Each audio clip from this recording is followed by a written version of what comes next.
Media के भाइयों को मेरा नमस्कार और आप लोगों का बहुत बहुत धन्यवाद। मेरे साथ महिला मोर्चा की महामंत्री रीमा जी, आज आप लोगों से रूबरू होने का फिर से मौका मिला है। आप सब जानते हैं कि पिछले 2 महीने से यहाँ पर सरकार एनसी की है और एनसी की सरकार होने के बावजूद लोग दुखी हैं, लोग परेशान हैं, लोग समझ नहीं पा रहे कि हम शिकायत करें तो करें कहाँ। सरकार बनने के बाद उन्होंने कुछ मैनिफेस्टो में पॉइंट्स दिए थे, अलग अलग पॉइंट्स थे जिसके ऊपर उन्होंने बात की थी, मगर पिछले 2 महीने से कुछ भी देखने को नहीं मिल रहा कि जो पॉइंट्स उन्होंने मैनिफेस्टो में दिए उनके ऊपर कोई काम हो रहा हो। आज की प्रेस वार्ता में उन्होंने जो वादा किया था कि कहीं ना कहीं हम हेल्थ सेक्टर को सही करेंगे, मेडिकल फैसिलिटीज सभी जो जम्मू कश्मीर की जनता है उनको मुहैया होगी, मगर 2 महीने से वो कहीं भी देखने को नहीं मिल रहा। मैं मैनिफेस्टो के पॉइंट्स देख रही थी, उसमें बताया गया था कि वो एक मेडिकल ट्रस्ट बनाएंगे जिसमें 5 लाख की इंश्योरेंस की सुविधा उन सभी जम्मू कश्मीर के नागरिकों को मिलेगी जिनको ट्रांसप्लांट कराना हो, चाहे हार्ट चाहे किडनी, और मेन जो हमारी डिजीज है कैंसर की, उसके लिए भी इंश्योरेंस की पॉलिसी उन्होंने 5 लाख की देने का वादा किया था। मुझे लगता है कि लोगों ने वोट एनसी को तभी दिया था कि वो मुश्किलों से जूझ रहे थे, उन्हें लग रहा था कि सरकार बनेगी, सरकार बनने के बाद उनकी मुश्किलों का हल होगा, मगर कहीं भी ऐसा नहीं देखने को मिल रहा। मुख्यमंत्री जी से निवेदन करूंगी कि आपके मंत्री लगातार अलग अलग डिपार्टमेंट्स में जा रहे हैं, डिपार्टमेंट में सर्वे कर रहे हैं। मुझे लगता है कि एक नायक फिल्म की तरह वो एक मुख्यमंत्री बनकर हर डिपार्टमेंट में जा रहे हैं, मगर क्या वो जाना उनका सही साबित हो रहा है? क्या ऑफिसर्स का सिर्फ सस्पेंड होना या सस्पेंड करना हमारी डिपार्टमेंटल सिचुएशन को सही करेगा? मैं जीएमसी की बात करूं, जो हमारा मेन मेडिकल कॉलेज है यहाँ पर, वहां पर आप देखिए एक बेड पर 6 पेशेंट्स हैं।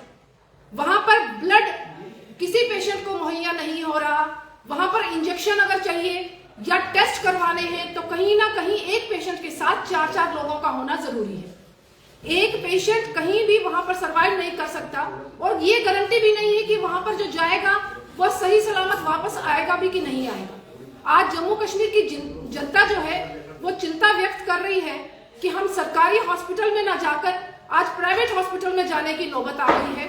आखिर क्यों? अगर सरकार बनी है, जनता ने चुना है, तो सबसे पहला काम जो सरकार का चाहिए था, असेंबली जब इन्होंने लगाई थी कश्मीर में, तो मुझे लगता है कि सबसे पहला जो सेक्टर था वो हमारा हेल्थ सेक्टर था। हेल्थ, बिजली और पानी, ये 3 ऐसी चीजें हैं जो जनता को मिलनी चाहिए, और जम्मू कश्मीर की जनता ने वोट भी एनसी को तभी दिया कि हमारी जो स्वास्थ्य है कहीं ना कहीं सही रहे। आप सब जानते हैं कि किसी भी राज्य या देश की तरक्की तभी होती है जब वहां की जनता जो है स्वस्थ होगी। तो मुझे लगता है कि मोदी जी तो केंद्र से लगातार करोड़ों रुपया जम्मू कश्मीर को दे रहे हैं ताकि यहाँ पर हेल्थ इंफ्रास्ट्रक्चर को स्ट्रांग किया जाए, मगर यहाँ की सरकार का दायित्व बनता है कि हॉस्पिटल्स में जाकर देखें कि डॉक्टर्स क्या अपनी ड्यूटी कर रहे हैं, क्या बेड पर जो पेशेंट बैठा है, पेशेंट बीमार है, उसके साथ वहां के स्टाफ का क्या बिहेवियर है। आप समझ सकते हैं कि वहां डॉक्टर पेशेंट के साथ अच्छी तरह बिहेवियर नहीं करता, वहां जो स्टाफ है उनको पकड़ कर लाना पड़ता है, आइए पेशेंट को इंजेक्शन करवाना है, आइए पेशेंट का टेस्ट करवाना है। तो सरकार इसलिए तो बनाई नहीं थी हम लोगों ने।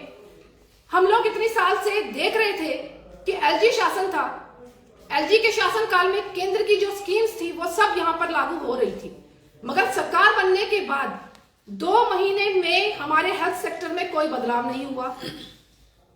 यहाँ पर चाहे ग्रामीण क्षेत्र की बात करूं, चाहे शहरी हॉस्पिटल्स की बात करूं, जो वहां की व्यवस्था है वो आज चरमरा गई है। मुख्यमंत्री जी को खुद संज्ञान लेना पड़ेगा। अगर वो जम्मू कश्मीर की जनता को चाहते हैं और वो कहते हैं कि जम्मू को बराबरी का दर्जा देने जा रहा हूं, मुझे लगता है कि सबसे पहले हेल्थ सेक्टर जम्मू का ठीक करें, क्योंकि जम्मू के जितने पेशेंट्स हैं वो पीजीआई रेफर करेंगे, वो फोर्टिस में जाना प्रेफर करेंगे, मगर वो जीएमसी में जाना प्रेफर नहीं करते, क्योंकि जीएमसी में जो है एक धारणा बन चुकी है कि वहां पर जिंदा तो जाता है इंसान, मगर डेड बॉडी बनकर बाहर आता है। अभी इनके मंत्री जी ने पिछले दिनों एक हॉस्पिटल पर एलिगेशंस लगाई थी। मैं उस मंत्री से भी निवेदन करना चाहूंगी, एलिगेशन लगाने की बजाय उसको सुधार करें। एलिगेशन लगाकर आप अपना पल्ला नहीं झाड़ सकते। सरकार तभी बनाई गई थी कि ये व्यवस्थाएं ठीक की जाए, और इन्हीं व्यवस्थाओं को अगर आप लोगों ने सही नहीं करना, मुझे लगता है कि आपको जनता को जवाब देना पड़ेगा। आप कभी पुंछ में बैठकर बैठक कर रहे हैं, कभी आप सामा का दौरा कर रहे हैं, क्या इन दौरों से लोगों को कोई फायदा मिल रहा है? जब तक आप हमें सुविधाएं नहीं देंगे, जब तक हमें फायदे नहीं मिलेंगे, तो मुझे लगता है कि लोग आने वाले दिनों पर सड़कों पर होंगे। एक गरीब व्यक्ति सरकारी हॉस्पिटल में जाना प्रेफर करता है। मैंने ये खुद फेस किया है। हमारे पार्टी के कितने कार्यकर्ता हैं, जब हॉस्पिटल में जाते हैं एडमिट होने के बाद, मुझे लगता है जब तक वो फोन ना करवाएं किसी आला अधिकारी से, किसी मंत्री से, तब तक उनको बेड भी अलॉट नहीं होता हॉस्पिटल में। इतने ब्लड कैंप्स हम लोग लगाते हैं, तो ब्लड कैंप लगाने के बावजूद भी अगर हमें ब्लड मुहैया नहीं होता हॉस्पिटल में, हमें एक दूसरे से पूछना पड़ता है कि हमें ब्लड कहां से मिलेगा, तो हमें हॉस्पिटल का फायदा क्या? मैं यही निवेदन करना चाहती हूं मुख्यमंत्री जी, एक बार जम्मू की जनता की आवाज सुनिए। आप सरकार बना बैठे हैं, आप दिल्ली के भी दौरे कर रहे हैं, दिल्ली में अलग अलग मंत्रियों से मिल रहे हैं, मगर हमारा मकसद आपको दिल्ली पहुंचाना नहीं था। हमारा मकसद आपको जम्मू कश्मीर की समस्याओं का समाधान करवाना था।